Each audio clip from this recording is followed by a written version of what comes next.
महाभारत में भगवान श्री कृष्ण ने पांडुपुत्र अर्जुन को जिस तरह उपदेश दिया था, शायद हमें लगता है कि ऐसे उपदेश हम सभी को प्राप्त करना चाहिए, क्योंकि इसमें सिर्फ ज्ञान ही नहीं, अपने जीवन सरल तरीका से जीने की मार्ग भी दिखाता है। इंसान की क्रोध से बुद्धि भ्रष्ट हो जाता है। बुद्धि भ्रष्ट हो जाने पर तर्क करने की इच्छा होती है, लेकिन हर मनुष्य का लोभ, कामना, वासना इन सभी चीजों से मुक्त दिलाते हैं भागवत गीता पढ़ने के बाद इंसान की सोच एवं भावनाएं सब कुछ सही दिशा पर चले।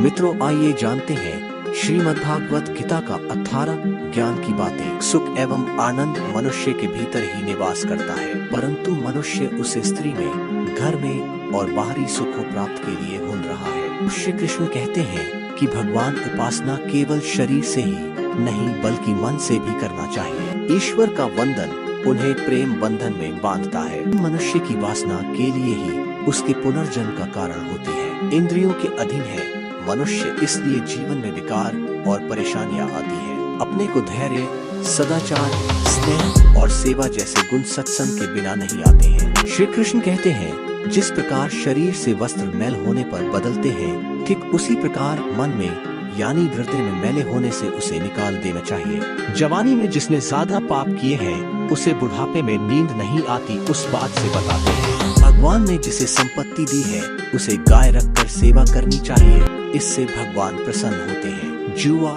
मदिरा पान, परस्त्री गमन, अनैतिक संबंध, हिंसा, असत्य, मद, आसक्ति और निर्दयता, इन सब में कलियुग का वास है, इसलिए इसका और एक नाम है घोर कलियुग। अधिकारी शिष्य को यानी जो ज्ञान प्राप्त करने में परिश्रम करते हैं, उसे सद्गुरु, अच्छा गुरु अवश्य मिलता है। भगवान श्री कृष्ण कहते हैं कि मनुष्य को अपने हृदय को बार बार समझने की कोशिश करना चाहिए। ईश्वर के सिवाय उसका कोई नहीं है। साथ ही यह विचार करना चाहिए कि उसका कोई नहीं है इस ब्रह्मांड में, और साथ वह किसी का भी नहीं है।